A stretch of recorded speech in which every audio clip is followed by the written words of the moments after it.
चाषी भाई मानक पई बड़ खबर आसिबो सीएम किसान टंका। एई सीएम किसान योजना लगातार 2टी किस्ती रे 4000 टंका आसी थाए, जहाँकि छोट एवं मार्जिनाल चाषी पई बंटा जाय थाए। प्रथम किस्ती नुआखाई अवसर रे एवं द्वितीय किस्ती अक्षय तृतीया रे एवं भूमिहीन चाषी भाई मानकु 12500 टंका प्रति वर्ष आसी थाए। तेबे जेउ चाषी भाई माने ए पर्यंत केवासी करिनांती सेमाने ए 2000 टंका रु वंचित रहिबे।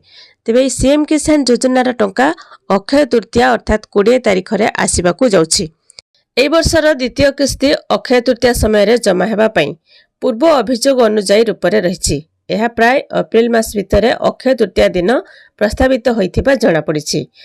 पूर्वरु 27 अगस्त 2025 नुआखाई पूर्वरु 2000 टंका पेमेंट दिया जायथिला। एप्रिल 30 2025 अक्षय तृतीया रे आ 2000 टंका पेमेंट मिलिथिला।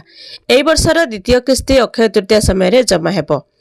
तेबे कहा जाउछि जे एप्रिल 20 तारिख रे आपण मानकु अक्षय तृतीया रे 2000 टंका जमा हेबाकू जाउछि। जेउ चाषी भाई माने सीएम किसान योजनार लाभ पाउछंती सेमानकु ई केवासी करिनबाकू पड़िबो। आपण माने समस्त जानिसंती कालिया योजना। ए कालिया योजना अर्थात सीएम किसान योजना। ए सीएम किसान योजनार टंका खूब शीघ्र आसीबाकू जाउछि। जेउ चाषी भाई माने केवासी करछंती सेमानकु ए सीएम किसान योजनार 2000 टंका एप्रिल 20 तारिख अक्षय तृतीया रे आसीबाकू जाउछि।